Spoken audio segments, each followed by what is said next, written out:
Mm-hmm. Mm-hmm. Yeah. Mm-hmm. A mother's heart is the hardest thing you'll ever come across. Her nurturing love will make you feel super soft. I don't wanna ever see you when it's sad. I can't stand the thought of seeing a mother sad. When they took her kids, it tore her apart. For the first time in her life, she was absent of heart. Not knowing where to turn, she buried her head. Is she alive or is she dead? This moment choices she had to make. This was hard for her to do, just to stay awake. Her heart was crumbled, felt no more. Then she heard a loud knock on her door. Sam knows what it's like to be destroyed. It's a feeling that hides behind a noise. She recognizes that you need help. Sam brought you some love for you to feel. She will pick you up, so here's the deal. The first step you must trust is a must. My name is Sam, and me you must trust. Now we can start this journey. Take a breath and wipe away your tears. Make sure now you're all ears. You need to hear the sound of your heart, so you know you're doing your part. Sam's healing journey is for all in pain. She is doing the stuff till she's no longer ashamed. She holds her children in her heart. She misses them so much, just like you. Sam does what she needs to do. She's giving up her pain to stand by you. Make sure you listen to what she says. She's truly helping you instead. Together we will all get a bit better. Do what you love, maybe knit a sweater. We all need to heal the way we can. So join this healing journey with Sam. We've got the love, we need it. Sam's got the heart, you'll feel it. Let's heal together. It's our journey here with Sam. It's our journey here with Sam. Yeah. Yeah.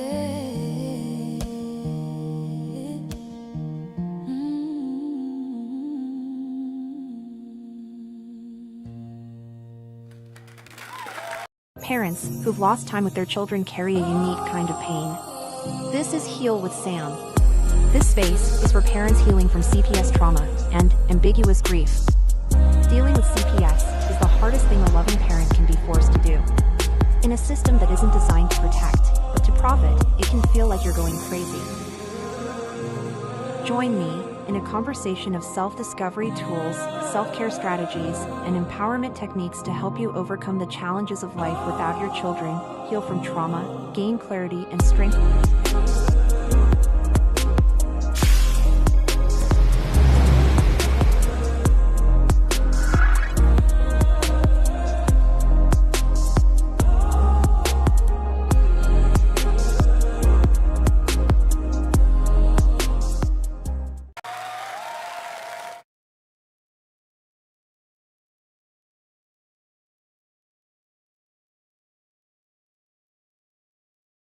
Hello, welcome to Heal with Sam. Hello, John, Chris, Justin, Harley, welcome. We're starting a little late. I hope everybody's still there. Sorry about that. I have some clips I'm sharing tonight on healing. They're short, and I think that they're important, so we had to get that figured out. Here we are, the Heal with Sam show. Thank you for being here. I'm a mom who no longer parents her children because of CPS, termination of parental rights. And so I am on a healing journey through ambiguous loss, grieving someone who is still alive.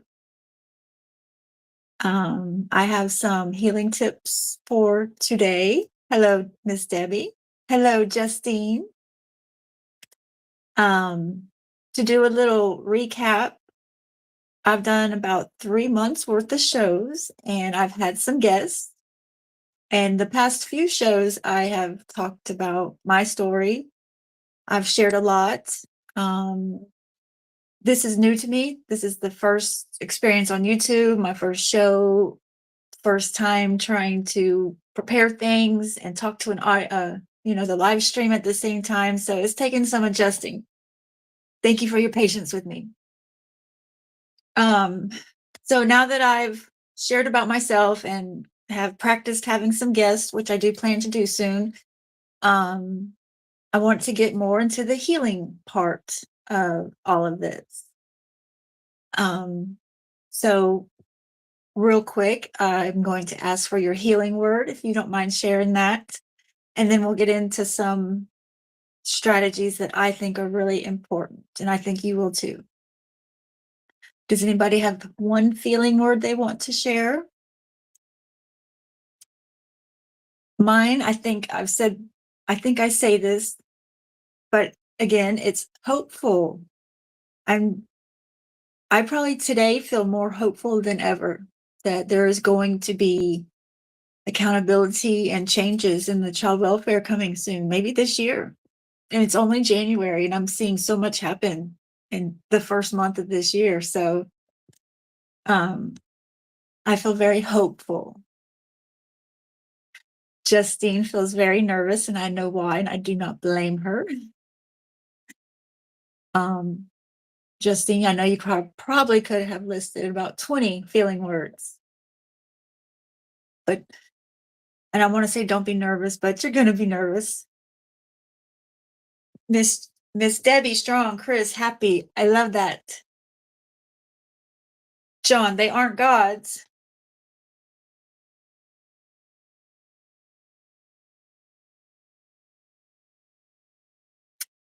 Um, so the first clip I'm going to show you, they're short, like I said, is Jake Wan. He's on Instagram, which I don't do Instagram a lot, but ironically, the two people I want to share with you tonight are from Instagram. And the first one, Jake, I've I feel really I'm very grateful. I don't think it was accidental that I found Jake on Instagram. He he speaks to me in a way that resonates with me, that it just clicks for me, and I hope it does for you too. Whenever you're ready, we can play the first clip. If you want a regulated nervous system is the name of this one. Are you ready, Alicia? Yes, Minnie. Well, I'm so happy for you, Justine. The first clip should be coming any second. Here it comes.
front of us.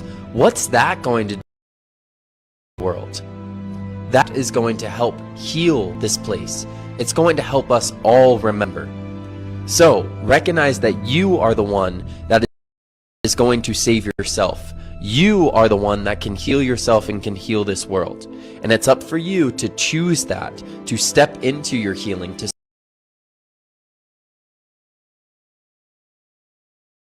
start doing the work each and every single day. Because as you do that, you will remember you are divine. You will recognize your power. You will find freedom. You will find peace. And you will bring that to the world too.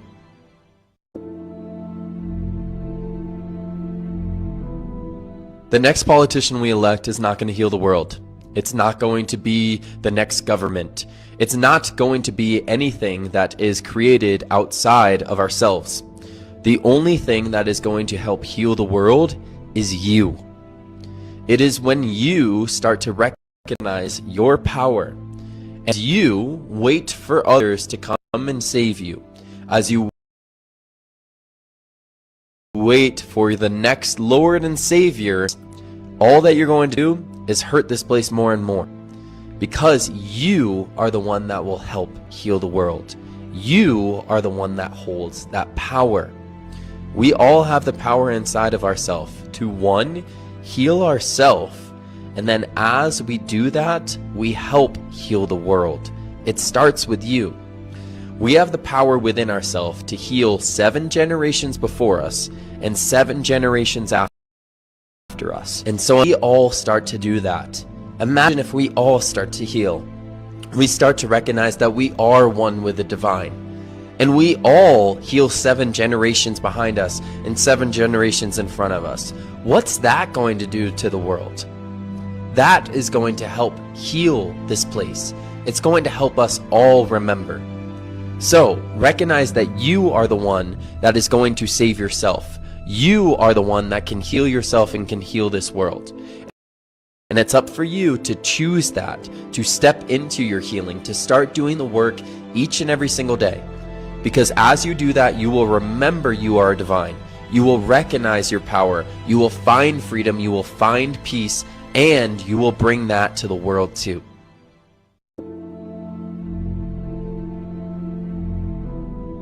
The next politician we elect is not going to heal the world. It's not going to be the next government. It's not going to be anything that is created outside of ourselves. The only thing that is going to help heal the world is you. It is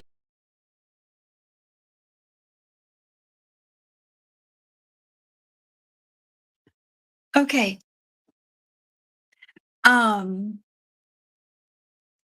So the first one I didn't hear. I heard the one about healing ourselves, so let's just go to that one. They didn't play in the correct order, which is totally fine.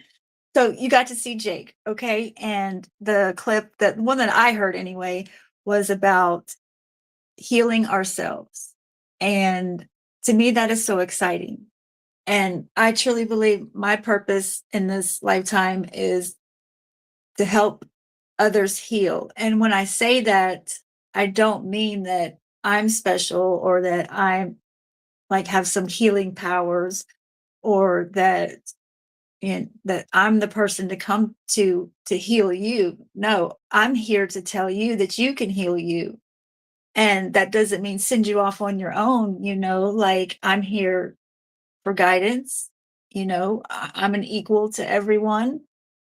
I can guide and teach things, and another person or you can guide and teach things, and everybody just is equal and works together and moves forward like that.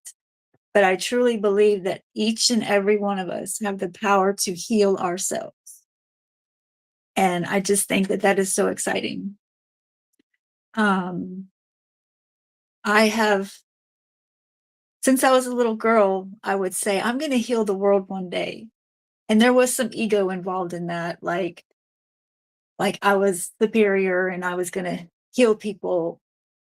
And, and as I'm on my journey, my spiritual journey and my healing journey, it doesn't mean that at all. But I am here to let people know that they can heal themselves.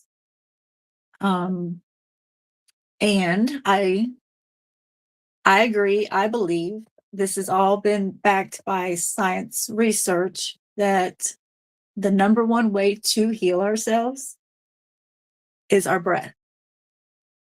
And that is so available to us. And it is so simple. It sounds simple. I'm going to get into it's not quite that simple, but I mean, the God I believe in, that is something he would do, like have the magical tool within us this whole time. And until we remember, we don't know to use it. And so, like that's what I'm here and others are here for, to help people learn how to use their breath to heal themselves. Especially in regards to the trauma of not having your children and grief and anger, because those emotions are very strong emotions and they get stored in our bodies. They get trapped in our bodies. We don't want to deal with them. We don't know how to deal with them. And so we push them down, we push them away, and they get stored in our bodies. And there's other ways to release what's built in our nervous system, but the breath is the most effective way to do that.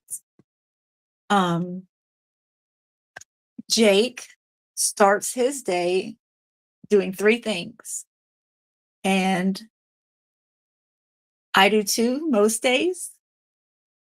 I struggle with self-discipline, I guess. So I'll find myself mad at myself if I skip a few days or forget or, make excuses. And I think it's important on this journey to always have compassion for ourselves. But Jake, the 3 things he does to start his day is breathing. When he wakes up, he takes 3 breaths, 4 seconds in, 4 seconds out. And it's a way to become in the moment. When we have the trauma that we have, we often worry about the future, get stuck in memories of the past, and that constant fight or flight, always looking for the next crisis or things like that. And it's really important to create safety and have peace and to rely on your breath to bring you into the present time. And that keeps you in tune with your body. And if you don't, science has proven that keeping these stored emotions in your body is what causes disease. And I believe that very much so as well. He also starts his day with putting his feet in the grass, which is grounding, and looking at the sunrise. Sunlight can be very healing, and they say it's safe to look at sunrise and sunset.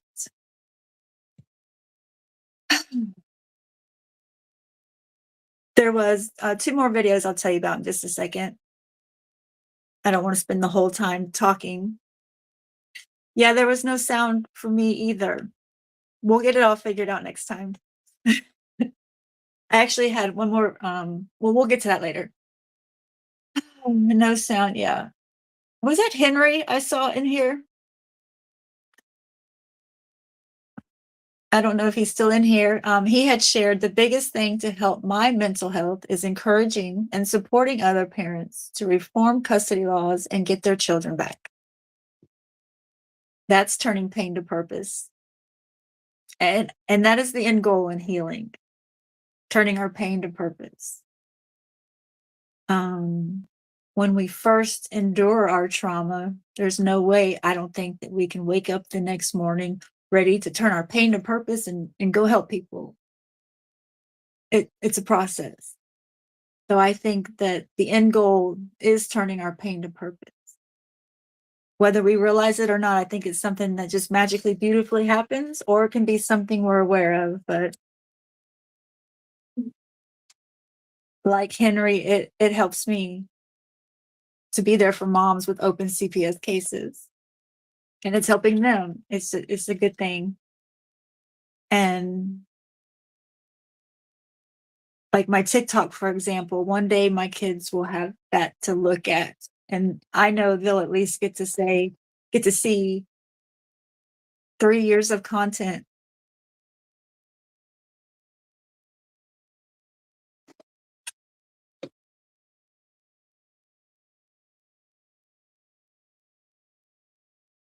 Here.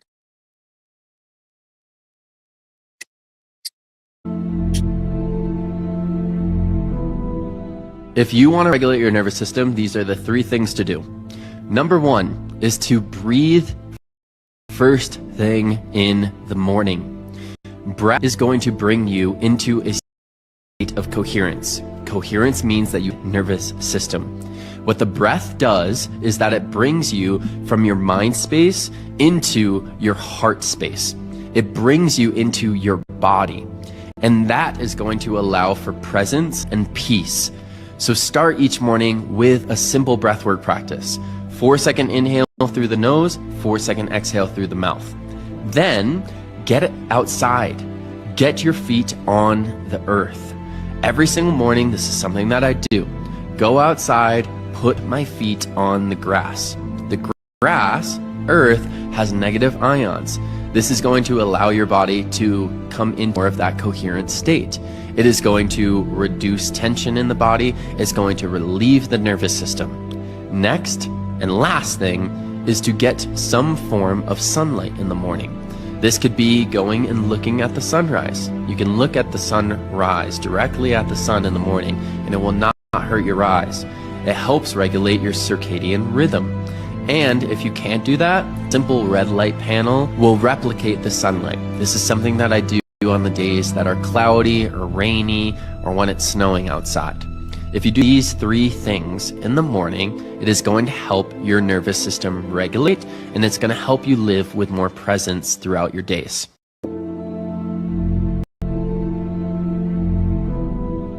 If you want to regulate your nervous system, these are the 3 things to do. 1 is to breathe.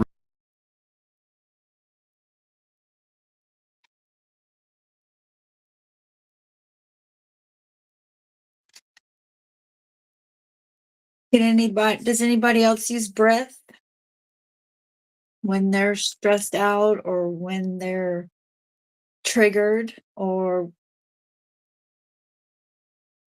when they're starting to get aggravated or frustrated? You know, I do, and it just blows. It's so amazing to me that it works. Throughout my day, I do the deep inhales in and deep exhales. But at home, I do integrate. I think it's called intermittent breathing, where I hold my breath, and that's been really fun to experience. That does amazing things for your body and your healing. Holding your breath.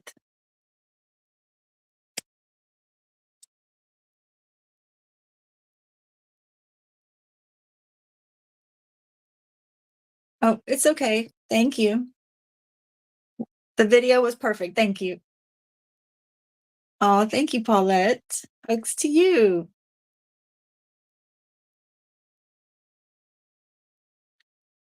I love putting my feet in the grass. I hug trees. I have a beautiful backyard with woods in it, and I'm in nature all the time, and it really helps. I have a meditation where I do close my eyes in this one, and I will count the birds that I hear all around me. Most of my meditations, my eyes are open, and I'm walking or cleaning my house. There was one more video on. Oh, I already went over that, how stored emotions can cause disease. The 4-7-8 breathing technique. That is, breathe in for 4, hold for 7, exhale for 8. I think that's the 4-7-8. Is it hold for 7?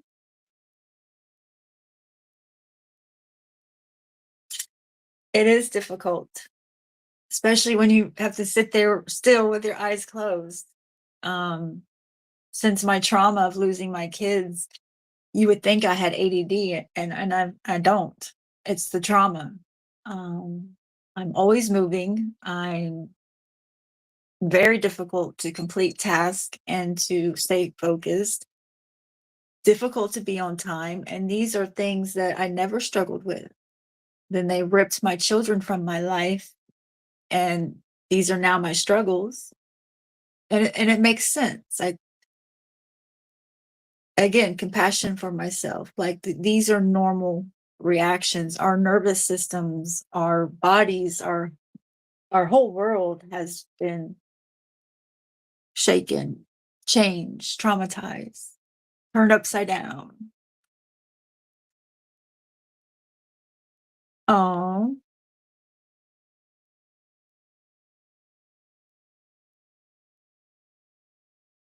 I love that, Paulette.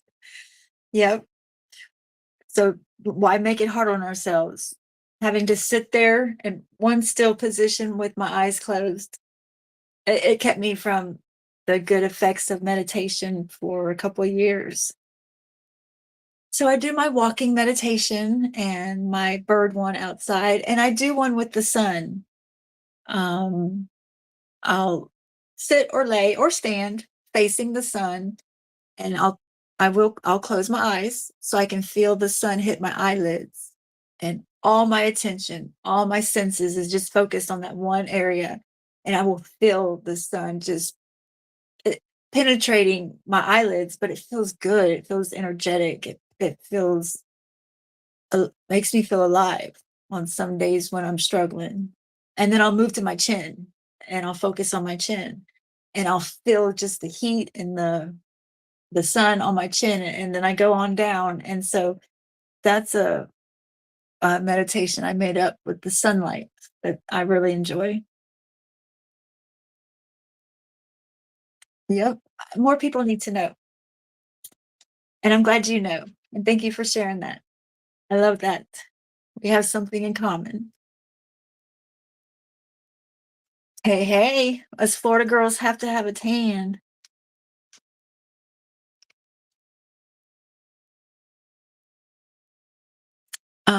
I had one more creator. Well, I guess she's a creator on Instagram. It's a channel. It's an Instagram channel. It's not a channel. Anyway, it's called Grief Table. And this lady, her son has passed, but she explains grief in a way that I've never heard it. And I know our society isn't very good at verbalizing grief, feeling comfortable in grief, whether it's our own or it's someone we know or love or in our family or that we're in a relationship with. And so I really enjoy her content because she verbalizes things about grief. And even though my children haven't passed, it's the same. It's the same description. It's almost the same experience. Um, so I love how she has created a dialogue within me to where I'm better able to express what I'm going through and not worry about how it's making someone else feel uncomfortable or not. And I think that this is one of the big injustices of CPS parents. There's no compassion for a parent who has lost their child due to CPS. Um, I'm working on changing that, but obviously it's been the stigma for decades and decades. And I feel like those of us who are grieving or maybe got our kids back but are still traumatized and needing to heal, I feel like society won't let us. I feel like it impacts us in such a way that it makes it hard to impossible for us to heal, because it's like society won't allow us to. They want to shame us instead of have compassion. And it's already changing, especially with all these parents, especially moms, sharing their story. That's helping change the narrative. And hearing this lady you're fixing to see verbalize grief in such a way that I identify with, it's healing in itself for me. So there's 2 more clips from the grief table, if you have those ready, Miss Alicia or Henry. Or yes, ready for the clip.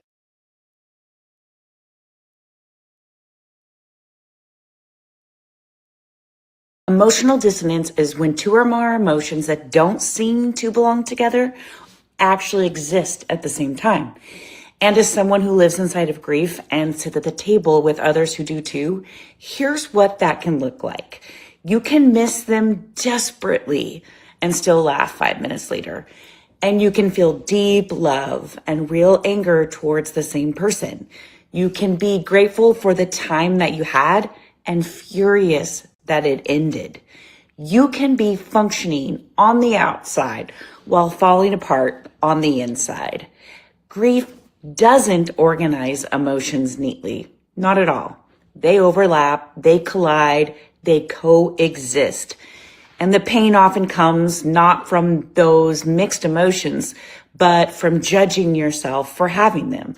This isn't confusion, it's integration. It's love and loss, learning how to live in the same body. Here at the Grief Table, we honor grief and love and community, and you don't have to choose one feeling to be doing this right. It's messy, and it's part of the grief process, and we do it together here.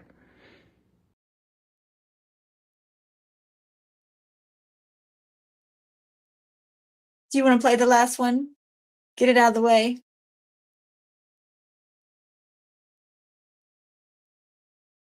Well, I'm ready when you are. The one we just watched, I love when she says, love and loss, learning to live in the same body.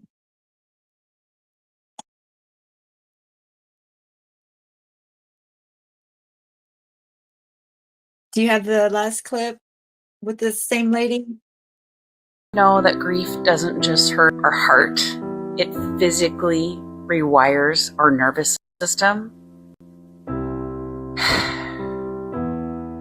When we lose someone we love, our nervous system into survival mode. Grief isn't just emotional, it's deeply physical as well. You might feel exhausted or restless or hyper alert or unable to focus on things for months or years later. And that's because your nervous system is trying to make sense of a world without your person. It's constantly scanning for danger or threats. So if your grief feels overwhelming, you're not broken, you're human. And understanding this can help us offer ourselves more compassion and start finding gentle ways to soothe and support our nervous systems. Did you know that grief doesn't just hurt our heart? Thank you, Henry. That's all.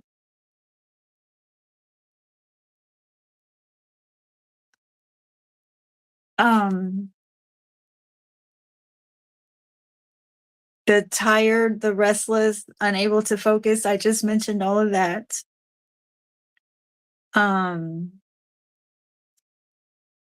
Grief for women gets stored in our hips.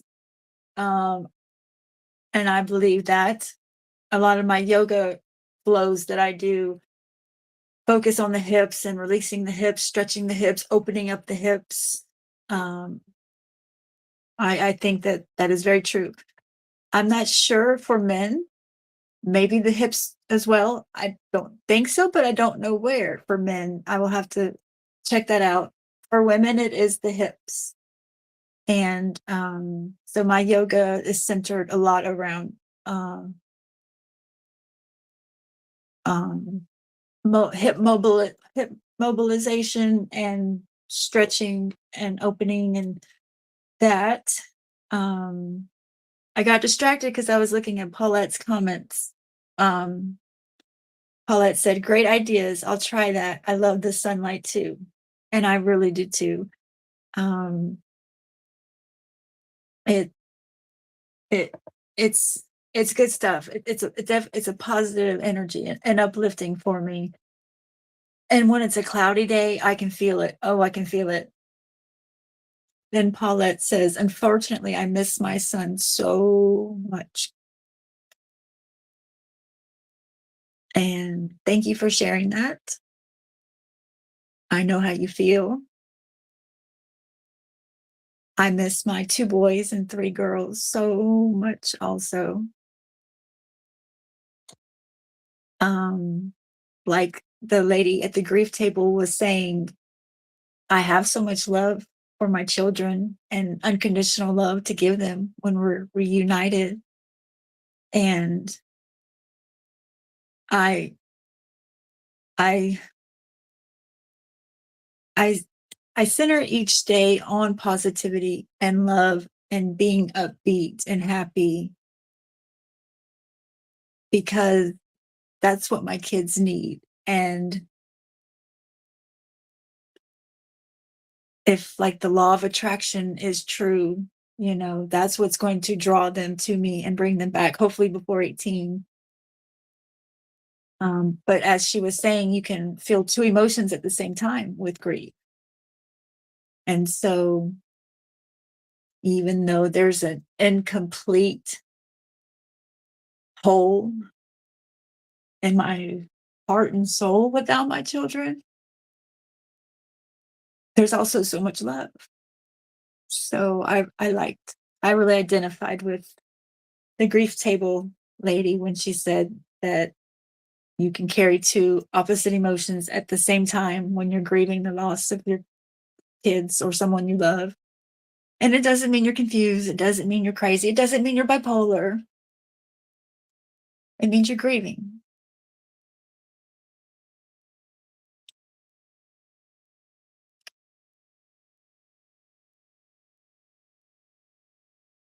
And then Paulette said, "What's it called?" And I'm not sure. The grief table maybe answers your question, I hope. CPS are untrained and have too big of an ego to take any accountability. Yes, they do. And speaking of egos, I saw something on Facebook today that just screamed egos to me. And it was disturbing because it was in regards to our fight. It was about CPS advocates and parents. And there are a few people in our fight who are getting a lot of attention right now and who have been putting in a lot of work and have kind of become the leaders, I guess you would say, of some groups. And so the Facebook post was one group bashing Jennifer Saxton, and I don't get involved in that petty, childish mess. My fight is for the children, and I stay focused on that. Always have and always will. So I don't get involved in these little things that can get started back and forth on Facebook. But it did in the moment make me very grateful for CPS breaking news because I've never experienced that here the past 3 years. I've never seen anyone here behave in such a way. And there's no egos here. And I love that. And I'm so grateful for that. And Darren has done a great, amazing job, the CPS Punisher, and focusing on the kids and not doing the drama and the ego stuff. And someone was praising Francesca today, and I I know that she has hurt some people along the way. Take with that what you want, but I can pretty confidently say that that doesn't happen here, or at all. And then there was a couple others I won't name, but I just was so grateful in the moment when I'm seeing all this pettiness back and forth that that doesn't happen here. And I'm really grateful to be here and proud of everyone here. Um, Becca, Alicia, Henry, Darren, everybody. We've all carried ourselves in a children focused, respectful way. And I think that's something to be proud of. So thank you. Let's see. I think I had one more thing before we wrap this up.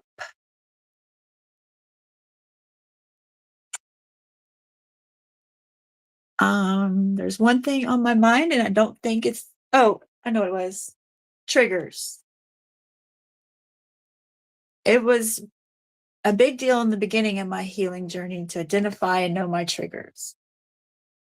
Not so much now, but wherever you may be at in your healing journey, identifying your triggers is really important.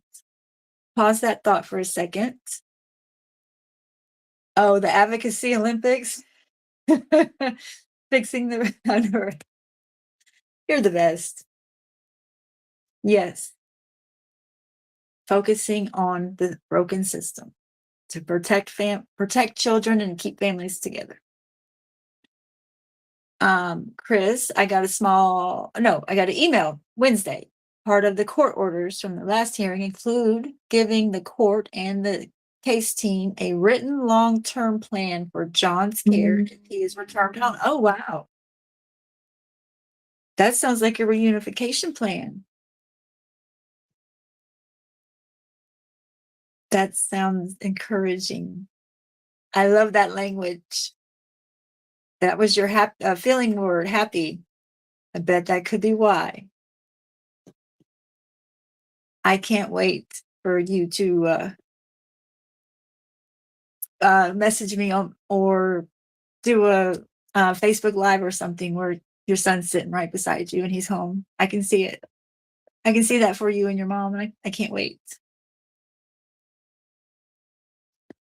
Oh, thank you, Sam, for the part you play in healing us so we can heal and support others. That's what it's all about. You're welcome. I think we all know what triggers are. So I'm just going to list mine. Some can be kind of off the wall and some can be, oh, yeah, that makes sense. So let's see what you think about mine. And then you can ask yourself if you need to, wherever you're at on your journey, what your triggers are. The word thriving is a big trigger for me. I don't like the word thriving. A caseworker said that my children were thriving 3 months after being removed from me, and that was a bold-faced lie. So I do not like the word thriving. How do 4 children thrive after being taken from the mother that they were with every day that raised them? That doesn't even make sense. Okay. My phone ringing is a trigger. I don't answer my phone. When my phone rings, my heart goes into a straight panic. I freeze, and it's because of CPS. After 5 p.m., it doesn't affect me so intensely, but it's just something I don't like to hear or experience, and that's irresponsible now. Like, I need to answer my phone. It's normal to phone ring, say hello. If I do say hello, know the agony and turmoil that such a simple thing is now for me. My TPR papers was a trigger, understandably, right? It took me 1 year to even open the envelope. I have them in a drawer beside me. I have read it at the 1 year mark. And then I read it again. And I was glad I did, because I got something out of it that I wasn't able to even process at the first time I opened and read them. But I definitely don't like those papers. The word no is a trigger, but I think that's from being an only child more so than anything with CPS. The clothing section at the stores my daughters and sons too went to, the children's clothing section is a trigger. Families at restaurants can be a trigger, which I've been a server the past 4 years, and it's not every family, but there has been a handful of times when I was working, serving, and a family dynamic would remind me of what mine once was, or a certain child at the table would remind me of my child. And there was times, I mean, I would tear up at work, and I don't like to cry or show emotion anymore, but it would just touch my heart in a way that was very triggering. Also, on the flip side, when I would see parents be aggravated and frustrated with their child who was just being a kid, that affected me in a way that I had to count to 10 about. The kids on my street are a trigger, but not really in a bad way. They still come and check on me. They can't believe my kids were taken. But the kids on the street I'm on, my children were blessed and had a friend their age on the street. And so my children, who are now 14, 13, 10, 8, and 5, each have a friend on my street those ages. And so it's like I'm seeing the neighborhood kids grow, and I immediately think of my kids and what do they look like now? And so that's a trigger. And then the last one is my dad used to be a trigger. So I didn't have anything to do with my dad for a year when my case first opened. And then even that year, I had nothing to do with my dad because he betrayed me. It never sat right with me. Like, my family and I have always been very close. I'm the only child. At one time, I was daddy's little girl. I believe in loving and respecting your parents. I always tried to please my parents. Like, I was a good kid. I was a good student. And so that year that I had nothing to do with my dad, it bothered me so that even though he was dead to me, also inside of me, I was working through it because I didn't feel right hating my dad. So it was just a year of no contact. But when the contact began again, I knew he was a trigger, and I would have escape, exit routes, whatever, planned when I would be around him. So if he said something triggering, whether he meant to or not, at one time he would say things like that on purpose, but he changed during the no contact. And so if he triggered me at that point, it wasn't on purpose, but it was still a trigger, and I didn't want to react. So I would just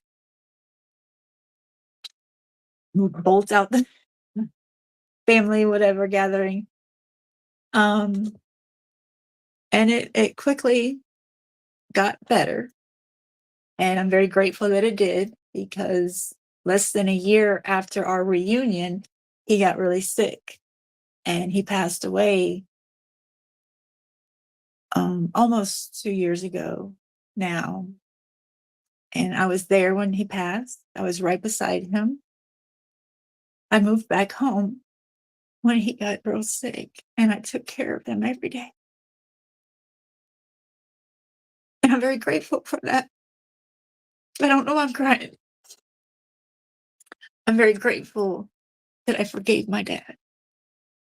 And I'm very grateful that I was able to take care of him his last 4 months every day.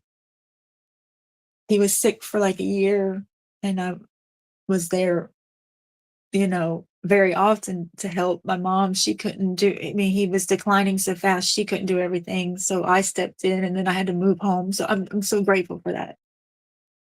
And forgiveness is a huge part of my healing journey. And when I say that, people, they start squirming and getting like upset. They don't want to forgive. Forgiveness is one of the most key pieces of a healing journey. And I know that shit's hard. But if I didn't forgive my dad, I would probably be very angry or bitter or lost right now that he's gone. But I'm not, because I got that closure. I feel like being with him every day his last 4 months here. And when he passed, I was the one that was there beside him. So I'm very grateful for that.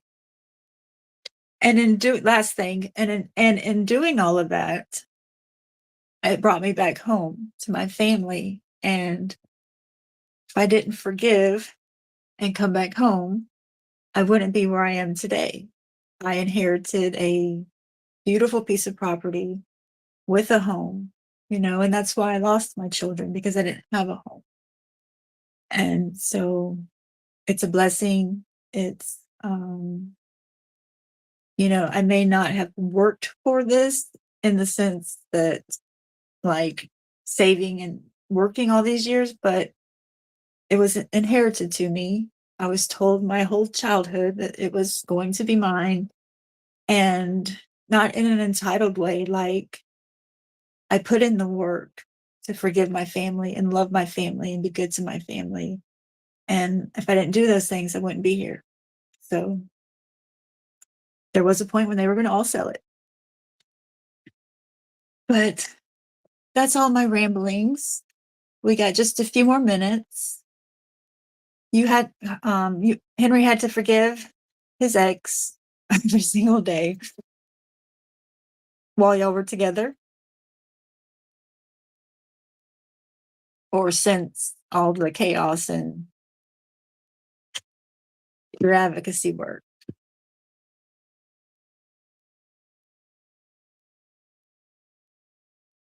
Every day sounds exhausting, but at least you did. At least you were able to forgive. My biggest trigger is somebody telling me about something, and I know they're completely wrong, yet they're expecting me to believe it.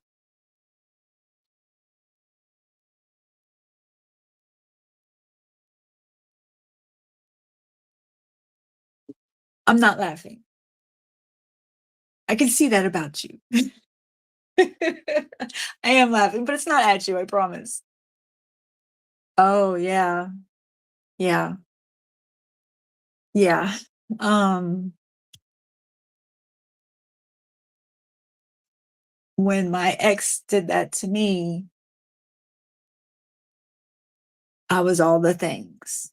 I mean, I was angry. I was ready to figure out what time he checked his mailbox, and I was ready to drive by and accidentally, oops, sped up and accidentally went off the road a little bit. Like, I was there. But I took all that to God, and it took a couple of years or more to forgive him, but I had to forgive him too, to some degree. Not to the degree that I ever want to speak to him, but to the degree where if I was going down a deserted highway and I saw him in need on the side of the road, I at least wouldn't run him over anymore. I don't think I would stop, but I would at least call somebody so he could get assistance. To me, that's my test of, okay, I have forgiven him enough.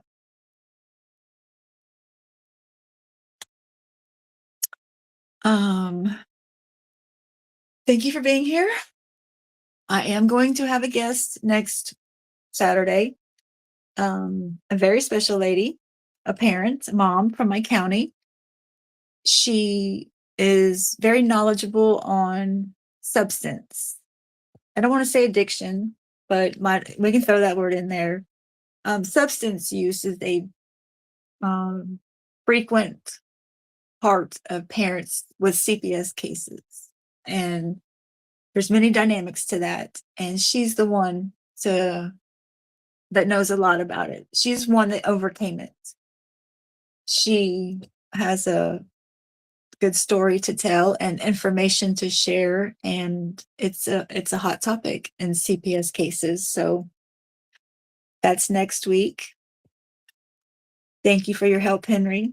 And thank you everyone else for being here. And Paulette, I think my email address goes across the screen. You're more than welcome to email me. I would love to chit chat sometime or share some meditations or something. Have a good night, everybody. I appreciate each and all of you. Sam's the woman with a heart of gold, helping mothers through the pain untold. When CPS came and took their dreams, Sam's there to mend those shattered seams. She's the light in the darkest hour, guiding moms with gentle power. Every tear, she feels it too, healing hearts, seeing them through. Leave our kids alone, you're breaking hearts. Moms need their children, don't tear them apart. Sam's out there fighting every day for a home where love will always stay.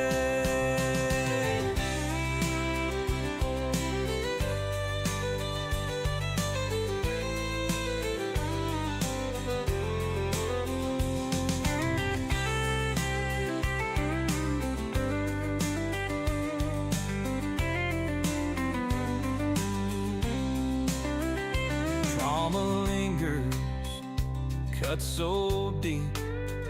Sam's the one who helps them sleep, with a hand to hold and words to say. She brings hope to a weary day. In a small town where the whispers start, Sam's the shield for every breaking heart. Through broken dreams and endless nights, she stands tall and she shines her light. Leave our kids alone, you're breaking hearts. Moms need their children, don't tear them apart. Sam's out there fighting every day for a home where love will always stay.